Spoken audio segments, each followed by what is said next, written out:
అదే RTV app వార్తల్ని క్షణాల్లో చదివే అవకాశం ఉంటుంది. ఒక న్యూస్ పేపర్, ఒక టెలివిజన్ ఛానల్ మీ చేతుల్లో ఎప్పుడూ ఉంటాయి. ఈ రోజు రాష్ట్ర వ్యాప్తంగా ఎక్కడ పడితే అక్కడ అధికార పార్టీ అండదండలతో ప్రజల్ని దోచుకుంటా ఉన్నారు. ప్రజలకు ఉపయోగపడే కార్యక్రమాలని కూడా, పథకాలని కూడా దాని ఇట్ట నిలువున దోపిడీ చేస్తా ఉన్నారు. సింగనమల నియోజకవర్గంలో, ఈ అనంతపురం జిల్లాలో, రాష్ట్రం మొత్తం మీద మేము అధికారంలో ఉన్నాము కదా, ఏమైనా చేస్తామనే విధంగా ప్రవర్తిస్తున్న కూటమి నాయకుడు ఒకటే మాట చెప్పాలనుకుంటా ఉన్నాం. చివరికి మహాత్మా గాంధీ జాతీయ ఉపాధి పథకంలో కూలి వాళ్ళ డబ్బులు కూడా మీకు తాళలేదు అడుగుతా ఉన్నాం. రోడ్డు మీద పడి కొట్టుకుంటారు, మీకు సిగ్గు లేదని అడుగుతా ఉన్నాం. ఆఖరికి చంద్రబాబు నాయుడు సింగపూర్ లో ఊరేగేది కాదు. చంద్రబాబు నాయుడు మా ఊరికి రమ్మని చెప్పండి, మా జిల్లాకి రమ్మని చెప్పండి, చూడమని చెప్పండి, వాళ్ళు అవినీతి అక్రమాలు చేస్తూ తెలుస్తాయి. ఆఖరికి ఒక వ్యవస్థీకృతంగానే చివరికి సస్పెండ్ అయిన ఫీల్డ్ అసిస్టెంట్లు కూడా ఇప్పటికి కూడా నార్పల్ లాంటి ప్రాంతాలు అనుకుంటాను వాళ్ళు విధులు నిర్వహిస్తా ఉన్నారు. బినామీ ఫీల్డ్ అసిస్టెంట్ ఉన్నారు ఈ కాన్స్టిట్యున్సీలో. బినామీ ఎవరో విధంగా మేనేజ్ చేసుకుంటే వాళ్ళ తరఫున పనిచేసే ఫీల్డ్ అసిస్టెంట్లు ఉన్నారు. మొత్తం మీద ఒకే ఫోటో 20-30 గుంపులు పెట్టి జీతాలు తీసుకుంటా ఉన్నారు.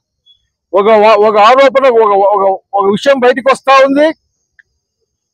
బొమ్మరాటపల్లి నుంచి కిందికున్న హెచ్ఎల్సి కాలువలో ఉన్న రిపేర్లని ఇట్లా ఎన్ఆర్జీఎస్ కింద, అట్లాగే ఇరిగేషన్ కింద, అన్నిటి కింద బిల్లులు చేసుకుంటున్నారని ఒక ఆరోపణ వస్తూ ఉంది. ఆరోపణ కలెక్టర్ గారు తీసుకెళ్ళాం. ఒకటే మాట చెప్పాలనుకుంటున్నాం, ఇక్కడ ఆఖరికి మీ దోపిడీకి అంతం లేదా? అన్నిట్లోనూ కూడా నాకరికి స్టోర్లలో దోపిడీ, చివరికి మున్సిపాలిటీ వర్కర్ల దగ్గర దోపిడీ, ఎన్ఆర్జీఎస్ అయితే ఓపెన్ గా 200 రూపాయలు 300 రూపాయలు ఇవ్వాల్సిందే బాహాటంగా చెప్తా ఉన్నారు. అలాగే ముఖ్యమంత్రి గారు, అట్లాగే ఆ రూరల్ డైరెక్ట్ మంత్రి గారు ఉన్నారు పవన్ కళ్యాణ్ గారు, ఆయన గురించి చెప్తా ఉన్నారు. బాహాటంగా చెప్తా ఉన్నారు. నీకు తెలియదేమో పాపం, ఎందుకంటే మీకు పరిపాలన తెలియకపోవచ్చు, లేకపోతే ఇదే పరిపాలన అనుకుంటుండొచ్చు, చెప్పి ఉండొచ్చు మీకు ఆఖరికి చంద్రబాబు నాయుడు గారు. కానీ ఇక్కడ కూలి వాళ్ళ వద్దండి, కార్మికులు అని చెప్పారు మీరు. అయ్యా, జాబ్ హోల్డర్లు కడుపు కొడతా ఉన్నారు, నోరు కొడతా ఉన్నారు, ఇచ్చే లక్షలాది రూపాయలతో ఎత్తుకుపోతా ఉన్నారు. వాళ్ళు బహిరంగంగా చెప్తా ఉన్నారు. ఏం చెప్తున్నారంటే అన్ని స్థాయిల్లో వాళ్ళకి మేము వాటాలు పంపిస్తున్నామని చెప్తా ఉన్నారు. మమ్మల్ని ఎవరేం చేసుకోలేరు లేకపోతే అని చెప్తా ఉన్నారు. Best example Putlur, Narpala, BKS చూసుకోవచ్చు. పుట్లూరులో అయితే చివరికి ఆ ఫీల్డ్ అసిస్టెంట్ చెప్పిందే వేదంలాగా నచ్చే కార్యక్రమాన్ని చూస్తా ఉన్నాం. చనిపోయిన వాళ్ళకు కూడా ఆయన డబ్బులు ఇస్తారు. బహుశా ఎట్లా పంపిస్తారు నాకు తెలియదు, కానీ చనిపోయిన వాళ్ళకి కూడా డబ్బులు డ్రా చేస్తారని వార్త వస్తూ ఉంది. అంతేకాకుండా నార్పల్లో సస్పెండ్ అయిన ఫీల్డ్ అసిస్టెంట్ ఆయన ప్రత్యక్షంగా అక్కడ విధులు నిర్వర్తించి ఆయన మేనేజ్ చేస్తూ ఉంటాడు. చట్టబద్ధంగా, రాజ్యాంగబద్ధంగా గెలిచిన సర్పంచ్లకు దిక్కులేదు, ఎంపీటీసీలకు దిక్కులేదు, ఎంపీపీలకు దిక్కులేదు. వాళ్ళు చెప్పేవాళ్ళు లేరు. ఏమైనా మాట్లాడితే ప్రజాప్రతినిధుల పేరు చెప్పి భయపడించే ప్రయత్నం చేస్తూ ఉన్నారు. వాళ్ళు ఎంక్వైరీ చేయమని చెప్పాం. వారికి కూడా తగిన ఆధారాలు మేము సమర్పిస్తాం ఖచ్చితంగా. ఇప్పటికే ఆధారాలు సమర్పించి ఉన్నాం. అంటే ఇంకొక అత్యంత ఘోరం ఏంటంటే అసలు ఆ ఇరిగేషన్ డిపార్ట్మెంట్ లో వర్క్ శాంక్షన్ అయితే ఇది వార్త వచ్చింది. ఈ రోజున శాంక్షన్ అయితే దానికి ఒక పక్క ఎన్ఆర్జీఎస్ బిల్లు, ఇంకొక పక్క ఇరిగేషన్ బిల్లు, రెండు ఒకే విధంగా ఎట్లా సాధ్యమో నాకు అర్థం కావడంలే. కానీ నేను ఒక్కటే మాట చెప్పాలనుకుంటున్నా, ఈ దోపిడీని వైఎస్ఆర్సీపీ చూస్తూ ఊరికే ఉండదు. జగన్మోహన్ నాయకత్వాన, అట్లాగే మా రవి పంచాయతీ నాయకత్వాన్ని ఈ జిల్లాలో ఖచ్చితంగా ఎదుర్కొంటాం, ప్రజల పక్షాన్ని నిలబెడతాం. ఈ కార్యక్రమాన్ని గట్టిగా అమలు చేసేందుకోసం ఇది మా కార్యక్రమం. ఇది రాజశేఖర రెడ్డి గారి దగ్గర నుండి స్టార్ట్ చేసే కార్యక్రమం. ఇది సింగనమల్లో, నార్పల్లో, బండ్లపల్లిలో మొదలుపెట్టిన పెద్ద కార్యక్రమం ఇది.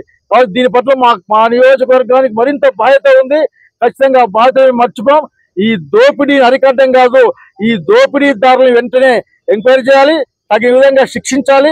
ఎవరైనా సరే భవిష్యత్తులో ఎన్ఆర్జీఎస్ వేలు పెట్టాలంటే భయపడే విధంగా ప్రభుత్వం యాక్షన్ తీసుకోవాలని డిమాండ్ చేస్తా ఉన్నాం.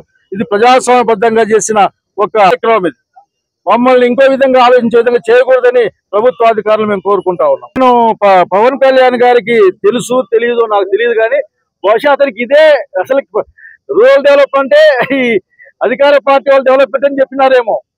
బహుశా అధికార పార్టీ వాళ్ళు డెవలప్మెంటే రూరల్ డెవలప్మెంట్ చెప్పి ఉండే అవకాశం చంద్రబాబు నాయుడికి ఆ మాత్రం శక్తి ఉంది.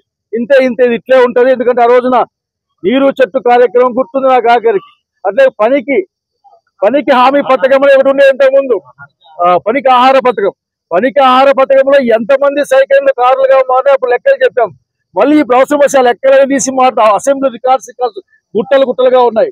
కాబట్టి ఇది అలవాటు వాళ్ళకి. అధికారంలోకి వస్తే ఇట్లా ప్రజలకు రావాల్సిన పథకాలను దోచు అలవాటు.